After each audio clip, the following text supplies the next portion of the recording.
अगर जल भी पान कर रहे हो, नाम जप करते हुए करो, तुम्हारी बुद्धि को शुद्ध करेगा। एक एक कवल भोजन पा रहे हो, राधा राधा राधा, वो आध्यात्मिक बल प्रकट करेगा, विचार पवित्र करेगा, आचरण शुद्ध करेगा। नाम लेकर के बैठिए, नाम लेकर के चलिए, नाम लेकर के सोइए। जब लग श्वास है तब तक नाम जप करो। देखो, हरि नाम जैसा, भगवान नाम जैसा कोई मित्र नहीं है, ऐसा बड़े बड़े संतों ने अनुभव किया है। क्यों नाम जप नहीं हो पा रहा?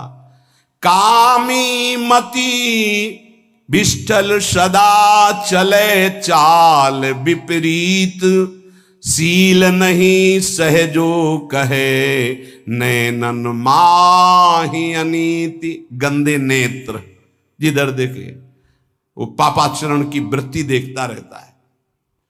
वाणी गंदी, दूसरे की निंदा चुगली पाप करना। मति गंदी, काम बहुत ही गंदा मलिन स्वभाव बन गया है। जिधर देखो, मंदिर जाओ, संत के समीप जाओ, बहुत सावधान। बड़ा बढ़िया सौभाग्य मिला है, बिना भगवान की कृपा के संयोग नहीं बनता। जैसे आप बैठे सुन, उस समय आप वो वस्तु ग्रहण करो जो कहीं नहीं मिल सकती, सत्संग। उस समय भी आपकी दृष्टि मलिन जा रही।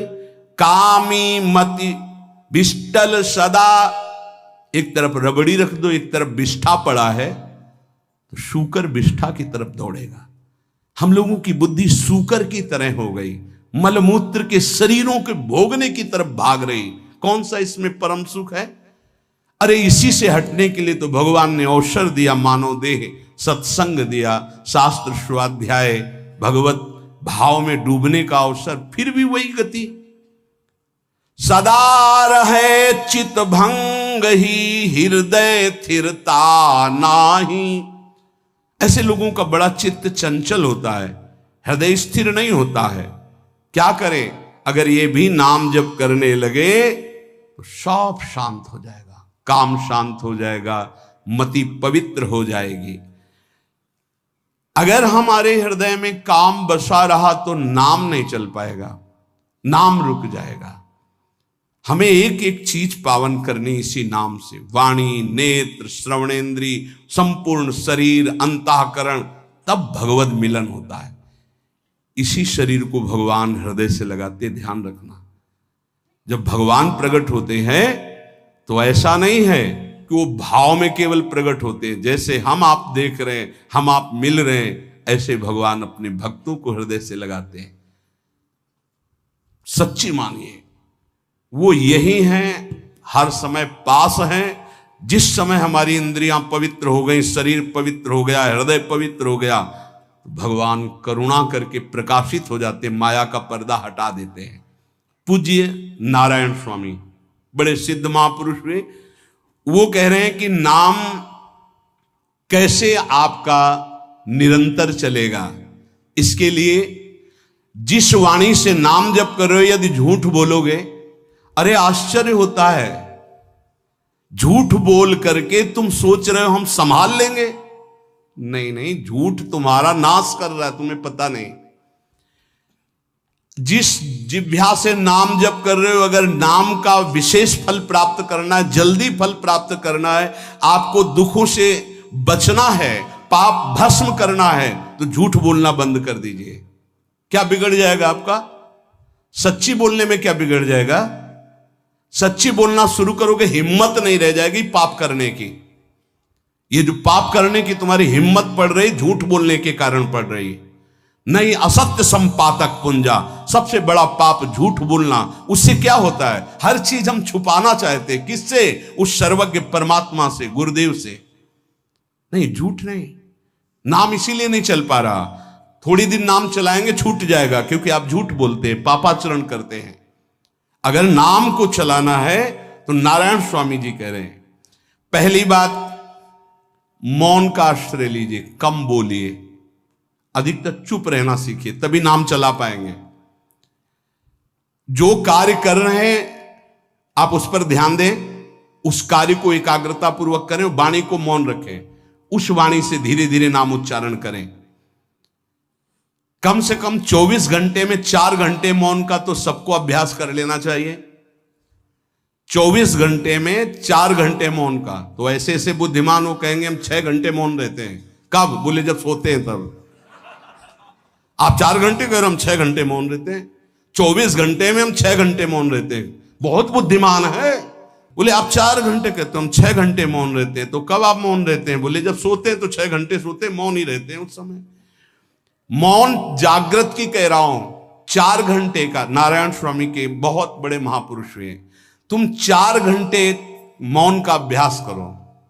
ऐसा निकालो 2 घंटे, 2 घंटे करके 24 घंटे में 4 घंटे मौन। उस समय हम किसी से बात नहीं करेंगे, नाम जप करेंगे। कार्य करो, कार्य करने के लिए मना नहीं कर रहे हैं। कम बोलो। आजकल लोग अपनी जीवनी शक्ति को बोलने के द्वारा बहुत नष्ट कर रहे हैं। व्यर्थ की बातें करते रहते हैं। 4 आदमी चल रहे हो, आप पीछे चलिएगा, सुनते, बेमतलब की बातें। नाम जप नहीं होगा, वो डिलीट नहीं होंगी, वैसे ही बनी रहेंगी। अगले जन्म के लिए तैयार हो रहा है। इसलिए नाम यदि सिद्ध करना है, नाम का फल लेना है, नाम का आनंद लेना है, तो वृथा भाषण बंद करो, बेकार की बात बंद करो। जितना कम बोलने से काम चल जाए उतना। सामने वाले को बोलने दीजिए, आप बीच में नाम चल रहा है जी, नाम चल रहा है। जब कोई आवश्यक बात हुई, पवित्र शब्द बोल दिया, नहीं चुपचाप सुनो। उसको लग रहा है कि आप संभाषण करो, मान लो रिश्तेदार है, नातेदार है, मित्र। अब आप व्यवहार में हैं, आप सीधे ये तो नहीं कह सकते हमसे बात मत करो, नहीं, हाँ बात कीजिए, लेकिन आप कम बोलिए, उसको बोलने दीजिए, आप नाम जप कीजिए, जरूरत भर बात कीजिए। बात में भगवान की चर्चा हो तो कोई बात नहीं, अगर प्रपंच की चर्चा है तो बचने की कोशिश कीजिए। अपने संबंधियों, अपने दोस्तों, अपने व्यवहारियों से व्यवहार, दोस्ती, संबंध शिथिल कीजिए, तभी नाम में प्रीति होगी। अगर ये कि अब हमारे दोस्त आ गए हैं तो फिर वो दोस्त छूट जाएगा नाम, अब बातें शुरू हो गई प्रपंच की। धन्य है ऐसी बुद्धि जो प्रियजनों से भी संभाषण केवल भगवत वाक्यों का, अन्यथा नहीं। इसीलिए इस मार्ग को वर्ण करना बहुत कठिन है। एक ऐसा तुम्हारा निवास स्थान होना चाहिए अलग, जिसमें अपने रिश्तेदार, नातेदार, व्यवहारियों का प्रवेश ना हो। आपकी शैया अलग होनी चाहिए।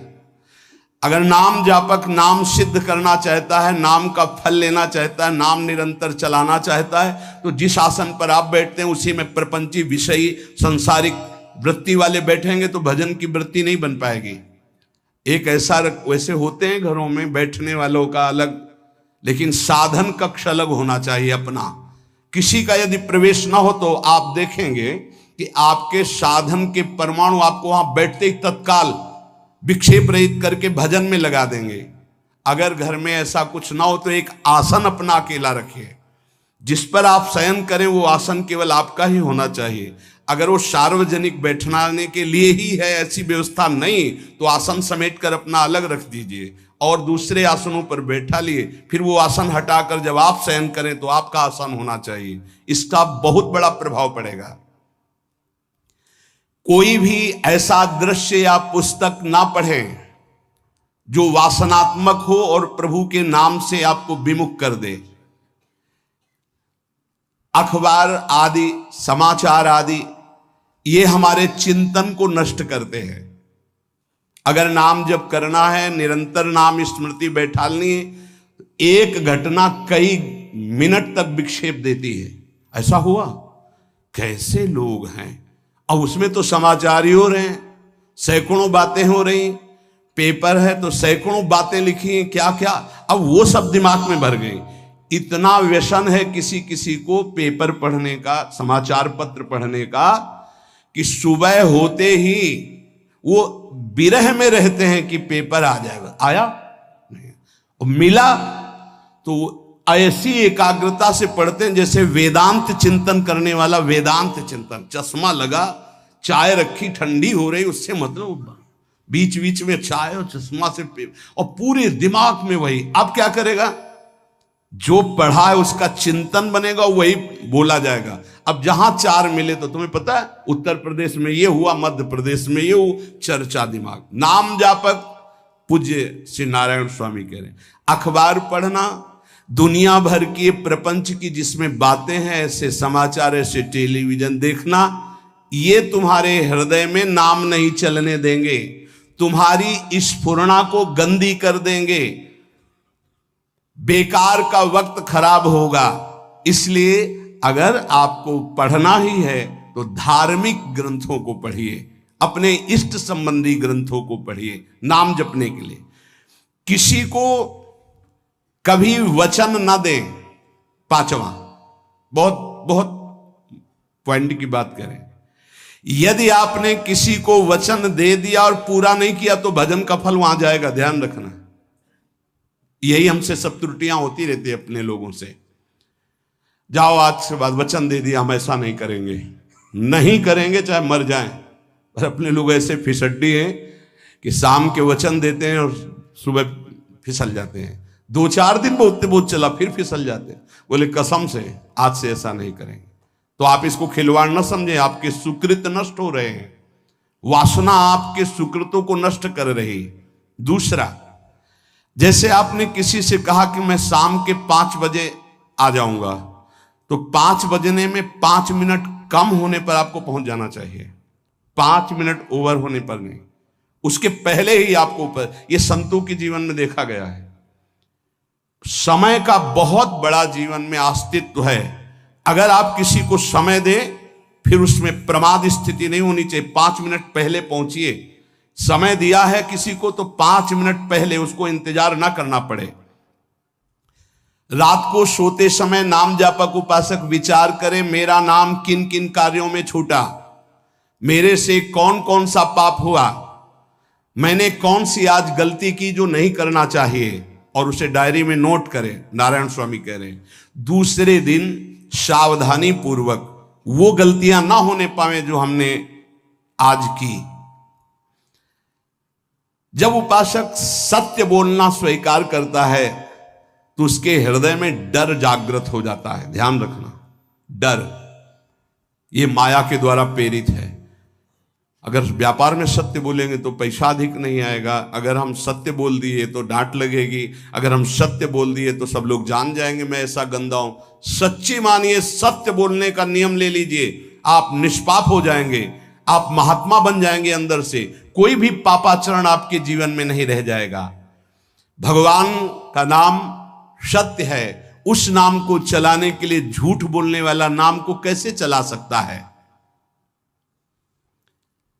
सत्य बोलने से यदि तुम्हारा नुकसान हो रहा है तो तुम सह जाइएगा। नारायण स्वामी कह रहे हैं उससे बड़ा लाभ आपको श्री भगवान प्रदान करेंगे। आप सत्य बोलिए। आजकल भगवान पर विश्वास नहीं, इसलिए झूठ पर विश्वास है। कलयुग की ऐसी प्रेरणा है कि सब झूठ बोलने लगे हैं, कोई डरता ही नहीं झूठ बोलने में। पूरा का पूरा, जैसे नहीं कहते कुछ तो सत्य होगा, ऐसे ऐसे महानुभाव हैं कि 100% झूठ बोल जाते हैं, 100%। धन्य है मोबाइल जो झूठ बुलाने में बहुत प्रवीण है, बहुत प्रवीण है। अरे भाई हम नहीं मिल सकते, आज हमारा मन नहीं है, खत्म खेल हो गया, सत्य बात है, नहीं मिल सकते आपसे, मत उठाओ फोन। अगर तुम्हें झूठे ही बोलना है तो फोन क्यों उठाओ, नहीं बोलेंगे, नहीं उठाएंगे तो समझ जाएगा कि उनकी रुचि नहीं। ये झूठ क्यों बोलना, सत्य बोलो। झूठ से यदि आप बच गए तो आपके जिह्वा पे नाम निरंतर चलने लगेगा। ये झूठ ही नाम नहीं चलने दे रहा। असत्य आचरण, छुपाने की वृत्ति, असत्य भाषण, ये नाम में प्रीति नहीं। किसी को भी फुसलाने के लिए झूठ मत बोलिए। सत्य बोलने का अभ्यास कर लिए तो पापी जीव भी महात्मा बन जाए। सत्य आवश्यक है। एक बड़े कागज पर ऐसी जगह लिख के रख लो जहां तुम उठते बैठते देखते हो कि मुझे सत्य बोलने का नियम लेना है, झूठ नहीं बोलना है। सत्य साधन कर लो, फिर देखो नाम कैसे चलता है। तपस्या, बड़े बड़े पुण्य, बड़े बड़े तीर्थ स्नान उतना पवित्र नहीं करेंगे जितना सत्य बोलने से होगा। पर बहुत कठिन है इस समय सत्य बोलना। मतलब बात बात पे असत्य का ही वर्ताव हो रहा है, असत्य का अच्छा, ये कोई संसारी आदमी में नहीं, कुछ ऐसे होंगे जो सत्य की वार्ता करते नहीं। प्रायः क्या जाता है, झूठ बोलने में बोल दिया और सामने वाला राजी हो गया, हम निकल गए। लेकिन सत्य ना होने के कारण आप में सत्य आचरण, सत्य स्वरूप भगवान का नाम, भगवान को कहा गया सत्य नारायण, वो नाम नहीं चलेगा। भजन करने का पहला साधन है सत्य बोलना, जबान से सत्य बोला जाए। और भजन की संख्या प्रारंभ में जरूर लेनी चाहिए। यदि 10 माला का नियम लिया, 20 माला का नियम लिया, तो उसे निर्वाह करो। जैसे यहां शरणागति मंत्र मिलता है तो 11 माला प्रारंभ में दी जाती कि आपको करना ही है, ज्यादा हो जाए वो ठीक, 11 से कम वो कभी जीवन में नहीं। अपने जीवन में गुरु आज्ञा 11 माला तो करनी है, हर समय करना है।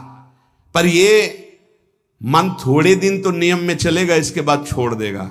दीक्षा तब लेनी चाहिए जब गुरु आज्ञा पे चलने की हिम्मत हो, नहीं तो ऐसे ही नाम जपो करो। जब नियम मिल गया 11 माला तो चाहे प्राण निकल जाए, हमको 11 माला पूरे करने, प्राण निकलने तक गुरु आज्ञा का पालन करना है। यदि आप नाम जप अधिक मात्रा में नहीं करेंगे तो जो आपको नाम मिला है उसका फल आपको अनुभव में नहीं आएगा। क्यों? क्योंकि नाम का हिस्सेदारी होती है, भजन की हिस्सेदारी होती है। जैसे किसी ने प्रणाम किया, वो भजन लिया। गृहस्थी को इसीलिए मना किया कि रास्ते में परिक्रमा मार्ग में हलवा पूड़ी ये सब बट रहा है, हाथ मत फैलाओ। वो दान कर रहा है, सुकृत कर रहा है, और कोई दूसरे ले विरक्त आदि। आप अपने भूख मिटाने के लिए 4 रुपया के चना लेके भले पालो, लेकिन दूसरे के द्वारा दिया हुआ हलवा मत पाओ। यहां धाम आए हो, भगवत कमाई करने आए हो, यहां नाम जप करो, कष्ट सहकर परिक्रमा दो। हो सके 4 रुपए की वस्तु लेकर के आप पशु पक्षियों को पवा दो, किसी एक का पेट भर, तुम मत पाओ दूसरे का। तुम चाहो तो उपवास कर सकते हो, या प्राण पोषण के लिए रूखा सूखा थोड़ा खा लो। ये दूसरे के आराम से धाम में हम आए 2-4 दिन खूब खाए पिए नहीं, भागीदारी हो जाएगी तुम्हारे पुण्यों की। वहां ऐसे फ्री नहीं है कुछ। भजन का भागीदार राजा भी होता है, जिसके राज्य में रह रहे हैं। जो अन्न देता है वो भजन का, जो वस्त्र देता है वो भजन। इसीलिए गृहस्थ को कहीं कुछ भी स्वीकार नहीं करना चाहिए, ये बहुत ध्यान रखिए। अगर आप कहीं तीर्थ साधु आश्रम कहीं जाते हैं, कोशिश कीजिए कि किसी से सेवा ना ले, और अगर सेवा ले तो उसके अनुसार फिर अर्थ दे दे। अगर आपने वहां भोजन पाया, पानी पाया, तो उसके अनुसार सोच ले कि अगर हम इतना खरीदते तो कितने का मिलता, वो दे दिया तो आपका भजन बच गया। कभी आपको कोई प्रणाम नमस्कार करे, तत्काल बराबर प्रणाम करो। किसी को अपना भजन का हिस्सेदारी नहीं, सबका मंगल हो। ये भजन जितना बढ़ेगा तो आपको भगवदाकार कर देगा।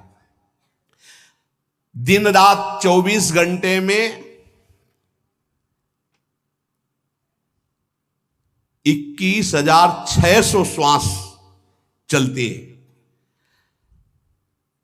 21,600 श्वास में 6 घंटा तो सोने के चले जाते, उस समय तो चेतना नहीं रहती। अब हमको अगर 21,600 नाम हमको जपने को मिल जाए तो हमारी हर श्वास सार्थक हो जाए। जो हम 5-6 घंटा सोते हैं उसमें जिनका अभ्यास है तो बात अलग है, नहीं तो वो व्यर्थ जाती हैं। तो हमें एक श्वास में कई नाम जपने का अभ्यास करना चाहिए, जिससे 200 माला फेरने पर ये 21,600 श्वासों की गणना पूरी होती है। अगर हम 200 माला का नियम ले तो इतना हो सकता है। तो हमें लगता है अगर हर समय माला नहीं ले सकते तो श्वास वाली माला बहुत अच्छी रहती है। श्वास में 4 बार खींचो, 4 बार नाम लेते हुए छोड़ो। दूसरा साधन, एक छोटी माला ले ले, जो आजकल तो काउंटर चला है। काउंटर में ज्यादा सुविधा संसार के क्रियाओं में रहने वालों को होती कि क्या अपनी जेब में डाल लिया। तीसरा साधन वो बहुत कठिन है, मन की वृत्ति से नाम जप करना।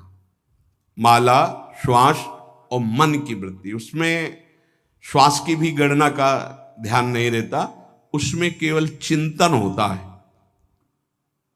चल रहा है।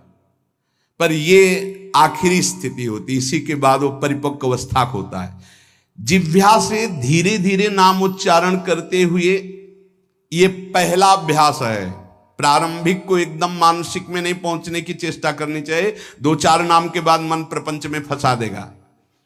दूसरा अभ्यास कंठ से में, जैसे हम जिह्वा से राधा वल्लभ श्री राधा वल्लभ श्री राधा वल्लभ श्री, इसे वाचिक जप कहते हैं। मंत्र नहीं होगा, ऐसे नाम होगा, फिर उपांश ऐसे, फिर कंठ से चलता है, फिर हृदय से चलने लगता है, फिर नाभि से चलता है। जिसका नाभि से चलने लगता है उसका परावाणी के द्वारा भजन, वो सिद्ध पुरुष कहा जाता है। 4 वाणी, परा, पश्यंती, मध्यमा, वैखरी। वैखरी जो बोल रहे हैं, जो कंठ से, फिर हृदय से पश्यंती, परा नाभि से, मूलाधार केंद्र से लेकर के संपूर्ण ब्रह्मांड में इसमें नाम गूंज रहा है, वो सिद्ध पुरुष का होता है। पहला अभ्यास जिह्वा हिला करके शुरू करे, राधा राधा राधा राधा। फिर कंठ से, कभी हमारे सदगुरुदेव भगवान को देखना, अगर कोई आ गया और बातचीत का हुआ तो यहां से तत्काल चलता दिखाई देता है ना, कंठ ऐसे ऐसे हिलने लगता है कंठ। अगर शांत बैठे तो फिर नहीं दिखाई दे, अगर कोई है आसपास तो इतनी तीव्रता लगन होती कि कहीं छूट ना जाए नाम। कंठ से विशिष्ट अभ्यासी का, फिर हृदय से परिपक्व अभ्यासी का, और नाभि से सिद्ध महापुरुष का, परावाणी से चलता है। अगर 1 वर्ष तक जिह्वा से अभ्यास किया जाए, ये मैंने किया है, नारायण स्वामी कहते हैं, तो दूसरे वर्ष में कंठ से प्रारंभ हो जाता है। 2 वर्ष कंठ से चले तो अगला हृदय से प्रारंभ हो जाता है, और हृदय से 3 वर्ष चले तो फिर नाभि से 7 वर्ष में नाम सिद्ध हो जाएगा। अगर नियम पूर्वक झूठ ना बोले, सत्य आचरण करे, ऐसे नाम जप करे। हम ये कहते हैं कि चलो थोड़ा धीमे ही सही, पर 12 वर्ष में तो आपको सिद्ध हो जाना चाहिए। 12 वर्ष, यहां बोले 30 वर्ष के, 50 वर्ष हो गए साधन करते हो, ज्यों कहते हो कोई परिवर्तन नहीं। इसका मतलब अंदर से नाम नहीं चलाया जा रहा, नाम में रुचि नहीं। 12 वर्ष में तो भगवत साक्षात्कार करके जागृत स्वप्न सुषुप्ति अवस्था पर विजय प्राप्त कर लेता है साधक। ऐसा ही स्वामी जी ने किया। नारायण नारायण नारायण नारायण नारायण, ऐसी सिद्धावस्था हो गई थी। एक टाट की लंगोटी, एक रस्सी कमर में, बस। बड़े ही उच्च कोट और बहुत बड़े अरब खरबपति घर के बालक थे। सारी सिद्धियां उसके पैरों में लौटने लगती हैं, जिसका नाभि से भजन प्रारंभ हो जाता है, परावाणी से। अजपा जाप उसे ही कहते हैं जो नाभि से होता है। अजपा जाप करने वाले उपासक में जो अजपा जाप करने की चाह रखते हैं, पहला भोजन पर ध्यान दे। सात्विक भोजन, पवित्र भोजन। भाई नाम का स्वाद नहीं मिला तो कुछ लोग जो है बहुत प्रसन्न होते हैं जब सांसारिक पदार्थ आता है। बड़ी कृपा श्री ठाकुर जी की रही है कि इस विषय पर जो है बहुत परिपक्व किया है। रोटी नहीं मिली, ये रबड़ी रसगुल्ला की तो बात जाने दो। गंगा का किनारा, गांव में जाना नहीं, जो आकाश वृत्ति से वो आ जाए वही। आप लोगों को तो रोटी तो मिल रही है। पहला नाम सिद्ध करने के लिए भोजन सात्विक और थोड़ा, अगर एक समय पाके निर्वाह कर लो तो अच्छा, नहीं तो 2 समय।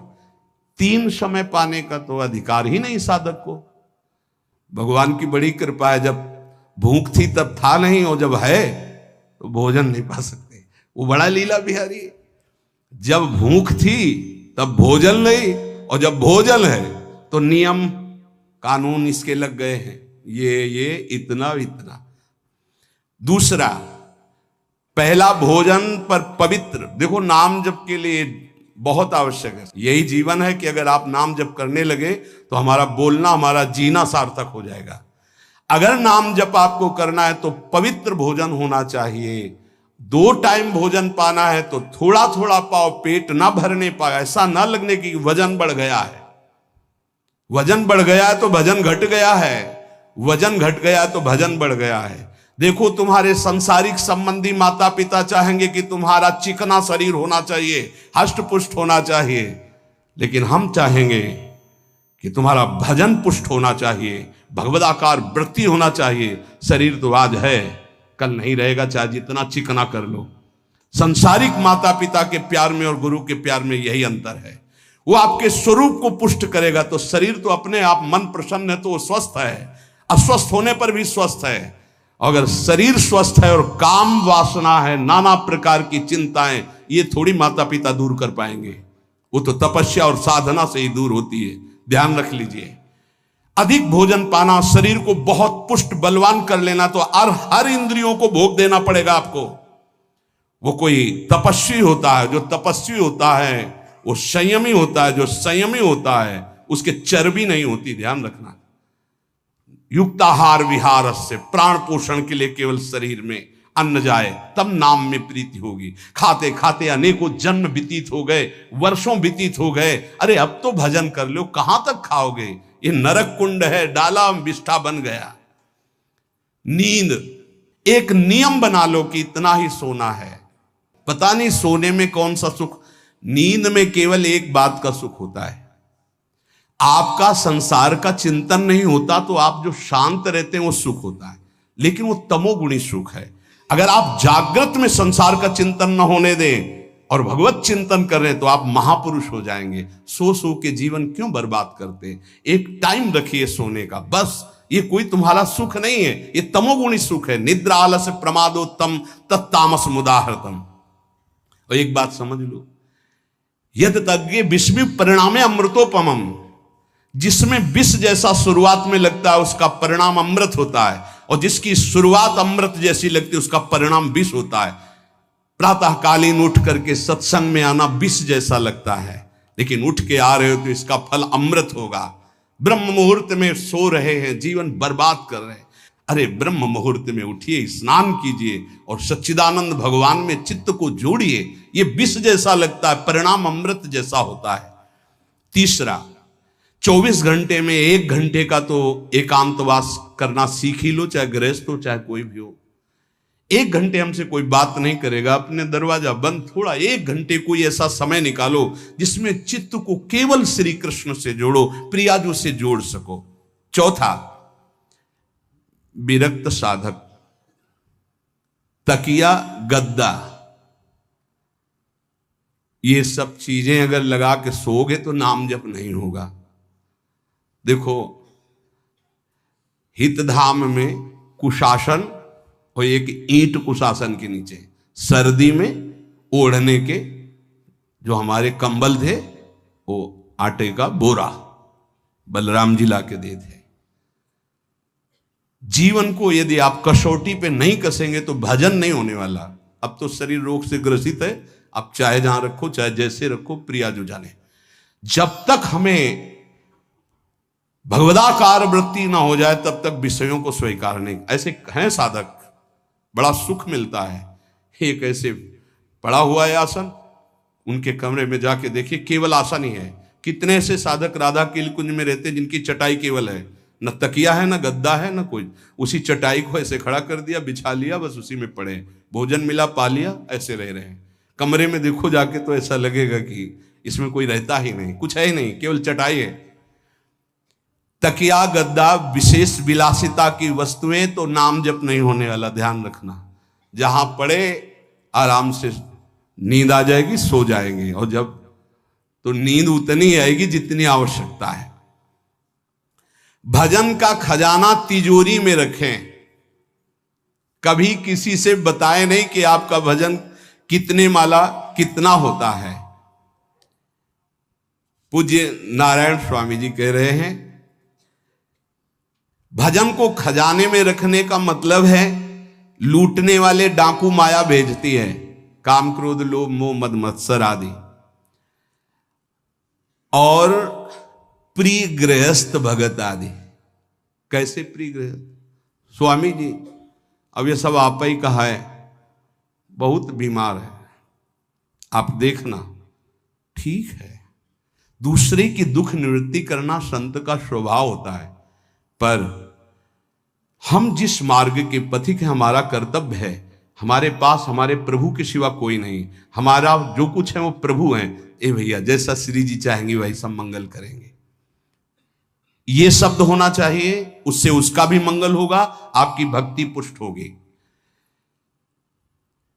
कभी भी जो गृहस्थ में भजन करता है, किसी भी तरह का किसी से भी कोई प्रतिग्रह ना ले, नहीं ले लो, ये लो ही बढ़िया है, रख लो, नहीं महाराज हमारा ये मार्किन का गमछा ही काफी है हमारे लिए, नहीं नहीं नहीं, ये प्रसाद पाल, हाँ इतना किनका दे दीजिए, भगवत प्रसाद है, ये हमारे लिए पर्याप्त। गृहस्थी में अगर आप भजन करते हैं तो अपने भजन को बचाने के लिए किसी से भी दान पुण्य, किसी का भी बट रहा है वो स्वीकार न करें, किसी से प्रणाम नमस्कार, किसी से अपनी सुविधा सेवा स्वीकार न करें। और जो विरक्त है उसको ध्यान रखना चाहिए कि हमारा जीवन केवल जगत मंगल के लिए विश्वेश्वर भगवान को समर्पित जीवन है, ना हम किसी को शाप दे सकते हैं, ना किसी को वरदान दे सकते हैं।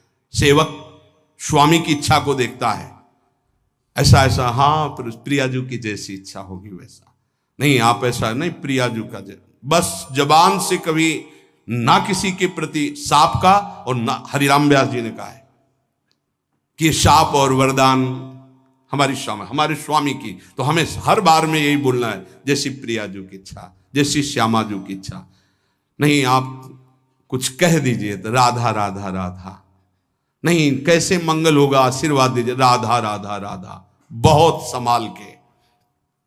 महात्माओं को इस बात में सावधान रखना चाहिए कि ये माया ममता का रूप धारण करके तुम्हारी तिजोरी को खाली कर देगी।